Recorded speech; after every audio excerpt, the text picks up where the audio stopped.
everyone. So here's the topic assignment problem. Like you have done the topic of transportation problem, balanced unbalanced case आपने वहाँ किया. Similarly यहाँ पर भी वही दो केस हैं, balanced and unbalanced. Balanced means जो भी आपको मैट्रिक्स गिवन होगी उसमें number of jobs equal to number of persons होंगे तो वो बैलेंस्ड है. It means you can say number of rows equal to number of columns. Just like transportation problem, अगर अनबैलेंस्ड है तो उसको बैलेंस में कन्वर्ट करने के लिए हमें डमी रो या डमी कॉलम की रिक्वायरमेंट रहती है. ओके सी, आपका टारगेट यहाँ पर भी वही होता है that you have to work for the optimal solution. It means अगर कॉस्ट की बात हो रही है you need to find minimum cost, और अगर प्रॉफिट की बात हो रही है then you need to find the maximum profit. Okay तो यहाँ पर सबसे पहला जो हमारा केस आता है, we need to find the solution of assignment problem by using Hungarian method. Minimal cost की तरफ जाना है तो वो हमारा ऑप्टिमल सॉल्यूशन होता है. If you remember when we worked on transportation problem, वहाँ पर डिमांड सप्लाई रहता था, है ना. बट जब आप असाइनमेंट प्रॉब्लम की बात कर रहे हैं, यहाँ पर्सन और जॉब्स हैं, तो इट मीन्स वहाँ डिमांड सप्लाई का कोई रोल नहीं है. किस पर्सन को कौन सी जॉब असाइन की जाए सो दैट कि जो आपको कॉस्ट ओवरऑल मिले, जो भी आपका कंप्लीट डेटा है उससे जो ओवरऑल कॉस्ट हमें मिले वो मिनिमम से मिनिमम कॉस्ट मिले. ओके और अगर प्रॉफिट है तो मैक्सिमम, लेकिन प्रॉफिट के केस में हमें मैट्रिक्स को वापस मिनिमम में कन्वर्ट करना होता है. Will see it later. Alright. So सबसे पहला काम जैसे वहाँ पर आप करते थे कि जो भी आपको असाइनमेंट प्रॉब्लम गिवन है, पेपर में आप देखते ही स्टेटमेंट देखते ही समझ जाते हैं कोई डिमांड सप्लाई नहीं है, ये असाइनमेंट प्रॉब्लम है. तो स्टेप नंबर 1 आपको बैलेंस्ड और अनबैलेंस्ड पर काम करना है.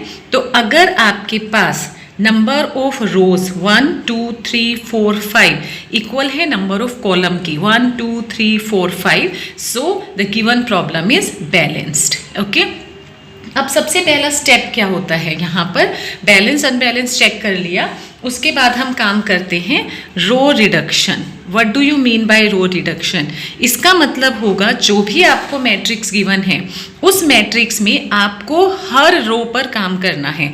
For every row you will find the minimum element. For example अगर मैं फर्स्ट रो की बात करूँ तो मिनिमम एलिमेंट कितना है 4.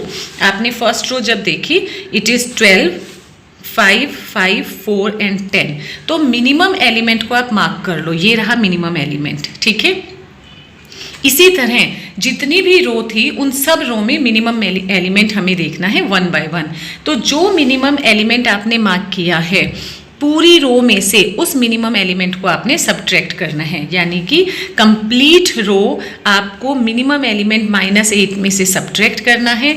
तो जब आप न्यू मैट्रिक्स फॉर्म करेंगे वहाँ पर वो सब्ट्रैक्शन के बाद जो रिजल्ट आपको मिला है लिखना है.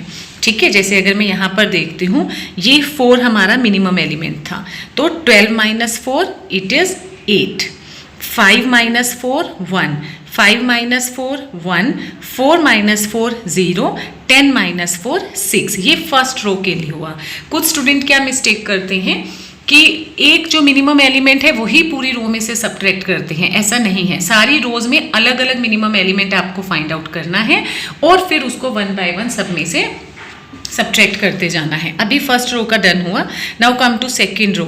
सेकेंड रो में भी बाई चांस जो मिनिमम एलिमेंट मिल रहा है दिस इज 4, तो 11 - 4 7, 9 - 4 5, 10 - 4 6, 4 - 4 0, 9 - 4 5. ठीक है, हर रो में से आप उसको पेपर में चाहें तो अपने लिए ब्रैकेट में लिख भी सकते हैं कि अगर मैं यहाँ पर देख रही हूँ तो मिनिमम कितना था 4, सेकंड में मिनिमम 4, वो आप साइड में बना भी सकते हैं अपने लिए कि मिनिमम क्या था और उसको फिर सब्ट्रैक्ट करके लिख सकते हैं. जैसे अगर मैं यहाँ पर लिखना चाहूँ मिनिमम इन ईच रो 4 4, यहाँ भी 4 है, यहाँ 8 है, यहाँ 4 है, तो इस पहली रो में से 4 को सब्ट्रैक्ट करना है, दूसरी में से 4, तीसरी में से 4, नेक्स्ट रो में से 8 को, नेक्स्ट में से 4 को.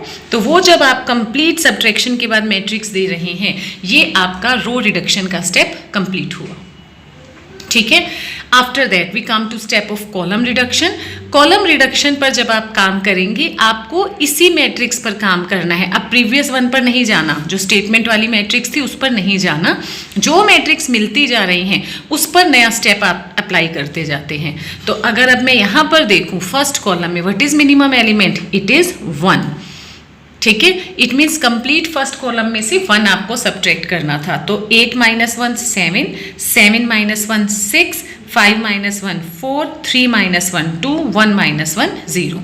नेक्स्ट कॉलम में मिनिमम क्या है 1, so this time next column में से भी 1 माइनस करो। सो 1 - 1 0, देन 4 3 3 2 3 एंड 2। नेक्स्ट में मिनिमम क्या है 1, so it is 0 5 3 2 and 5। Next में मिनिमम क्या है, सारी रो में ही 0 है तो 0 इटसेल्फ रहेगा। नेक्स्ट में मिनिमम क्या है, इट इज 2, तो 4 3 0 2 एंड 0। ये आपका हुआ step next complete which was column reduction. Okay, after column reduction we got this matrix. अब इस मैट्रिक्स पर नेक्स्ट स्टेप पर आते हैं। सबसे पहले आपने रो रिडक्शन किया, ठीक है, स्टेप टिप्स पर होने चाहिए। फिर आपने किया कॉलम रिडक्शन। अब नेक्स्ट स्टेप क्या है, लेट्स सी। आपने from each row you need to start. जिस रो में सिंगल 0 आपको मिल रही है उसको आपने बॉक्स में मार्क कर देना है। इसमें मोर देन 1 है, लीव इट। इसमें सिंगल 0 है, मैंने इसको मार्क किया। जैसे ही आप ये 0 मार्क करते हैं तो इसके लेफ्ट राइट में यानी कि इसकी रो में या इसके कॉलम में बाकी 0 जो हैं उसको आपने क्रॉस करना है। जो 0 आपने बॉक्स में ली हैं तो उसी 0 की रो और कॉलम की बाकी 0 आपने क्रॉस करनी है। तो रो में तो कोई और है नहीं, कॉलम में जितनी थी वो आपने क्रॉस कर दी है। Okay, move to the next row. यहाँ सिंगल 0, अब जो क्रॉस हो गई है उसको तो काउंट नहीं करना, तो यहाँ पर फिर सिंगल 0 मिली। जैसे ही सिंगल 0 मिली, इसकी रो में देखा कोई नहीं है, कॉलम में हाँ है, तो उसको आपने क्रॉस किया। फिर आप नेक्स्ट पर गए, नो 0, फिर नेक्स्ट पर गए, सिंगल 0।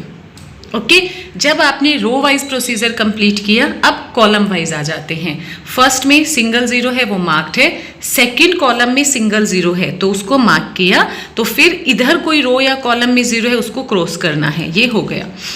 इस प्रोसीजर से आपकी सारी जो 0 हैं आपने देख लेना है, या तो वो बॉक्स में होनी चाहिए या क्रॉस होनी चाहिए।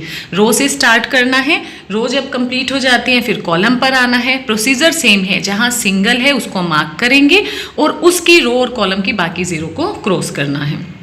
ओके, अब आप देखेंगे कितने बॉक्सेस मिले हैं, 1 2 3 4, यानी कि हमें यहाँ पर 4 बॉक्सेस मिले हैं जिसमें 0s आ रही हैं।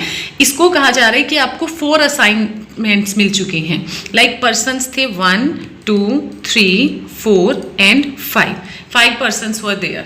ओके, और जॉब्स कितनी थी, 1 2 3 4 एंड 5 जॉब्स थे, 5 पर्सन्स थे। इट मीन्स 5 पर्सन्स के लिए यहाँ पर बना फर्स्ट पर्सन को सेकंड जॉब, सेकंड पर्सन को फोर्थ जॉब, थर्ड पर्सन को फिफ्थ जॉब, फिफ्थ पर्सन को फर्स्ट जॉब, फोर्थ पर्सन को तो कोई जॉब नहीं मिली। इट मीन्स हमारा क्वेश्चन कंप्लीट नहीं हुआ है। आपने कहा कि नंबर ऑफ पर्सन्स जो हैं वो कितने हैं, 5, लेकिन जो जॉब्स असाइन हुई हैं वो कितनी असाइन हुई हैं, 4। इट मीन्स अभी हमें नेक्स्ट स्टेप करना है जहाँ पर सभी पर्सन्स को एक एक जॉब जो है वो असाइन हो।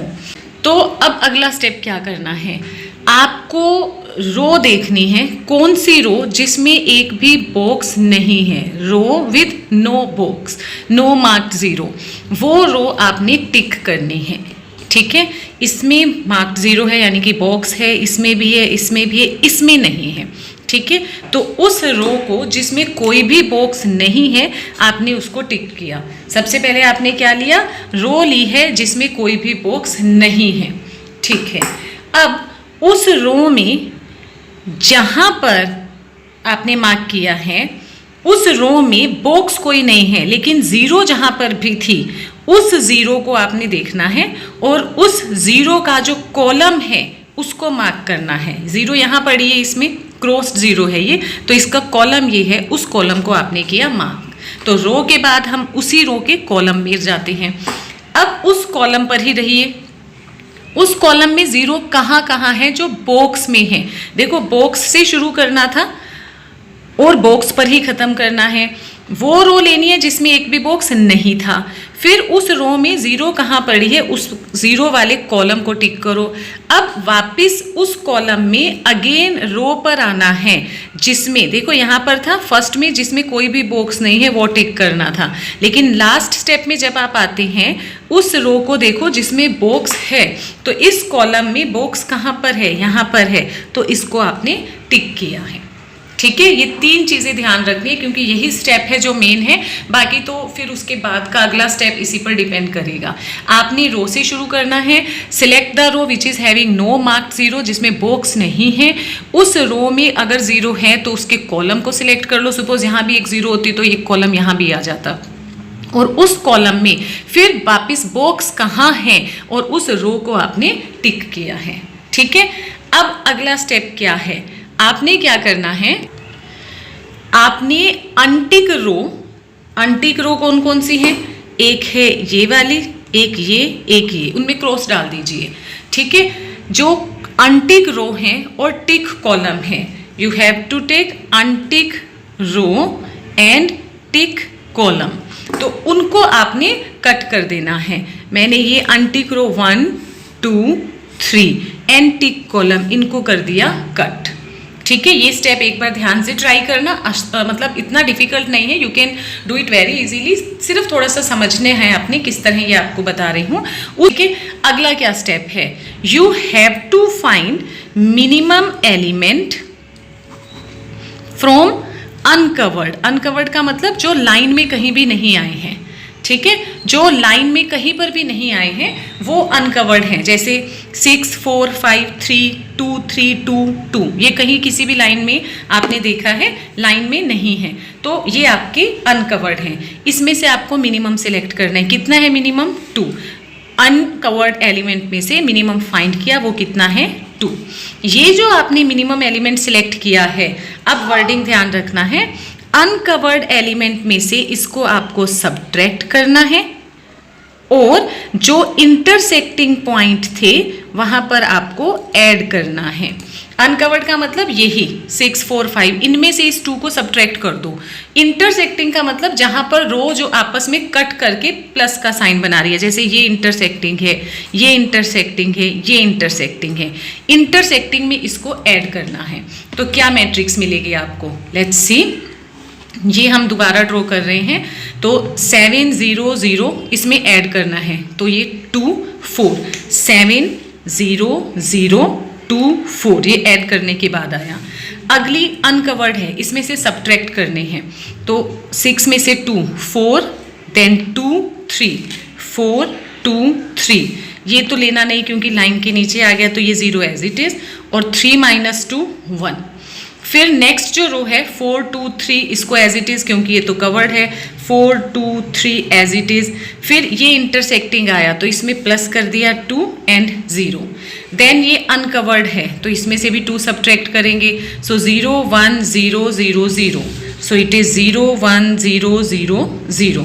लास्ट कवर्ड है तो इसमें से सिर्फ इंटरसेक्टिंग में ऐड, यहाँ 2 लिख देंगे, 0 2 5 2 0 0 2 5 2 0।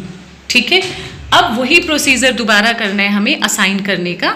लेट्स सी, फर्स्ट में 00 है, स्किप। सेकंड में सिंगल है, मार्क किया।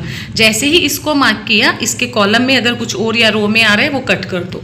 थर्ड पर सिंगल है, यस, लेकिन इसके कॉलम में दिख रही हैं, इसको कट कर दिया। फोर्थ पर डबल है, छोड़ दो। फिफ्थ पर सिंगल है, इसको मार्क किया, जैसे ही मार्क किया इसके ऊपर कट। सारी रो हो गई। अब कॉलम वाइज आते हैं। इस कॉलम में नो रिक्वायरमेंट, इस कॉलम में ये पड़ी है सिंगल 0, जैसे ही मार्क किया इसकी रो की बाकी कट जाएंगे। थर्ड कॉलम में yes this is single 0 now, बाकी आप देख सकते हैं सारी 0 अब या तो बॉक्स में है या क्रॉस है। ठीक है, अब आप अगर काउंट करेंगे 1 2 3 4 5, तो 5 ही जॉब्स थी, 5 पर्सन्स थे और 5 असाइनमेंट आ गई हैं। तो आप क्या कहेंगे, P1 2 3 4 and 5, J1 J2 J3 J4 and J5। तो यहाँ पर हम बताते हैं P1 को जॉब 2 असाइन हुई है, P2 को जॉब 4 असाइन हुई है, P3 को जॉब 5, P4 के लिए जॉब 3 एंड P5 के लिए जॉब 1। अब उसकी कॉस्ट क्या थी वो आपने फिर स्टेटमेंट से चेक करना है और वहाँ पर आपने डिफाइन करना है कि ओरिजिनल कॉस्ट क्या थी उसकी। ठीक है, तो हम क्या करेंगे, ओरिजिनल कॉस्ट के लिए आप उसकी स्टेटमेंट पर जाएंगे, यू विल सी। ओके, सो आपने कहा P1J2, तो P1J2 तो कॉस्ट कितनी है यहाँ पर, इट इज़ 5। फिर P2J4 तो P2J4 कॉस्ट कितनी है 4। Then P3J5 so it is 6। P4J3 पर है 11 और उसके बाद है P5 पर J1 सो इट इज़ 5। तो टोटल कितनी कॉस्ट आ रही है आपके पास, 5 + 4 9, 9 + 11 20 and 6 26 and 5 31। This is your minimum cost.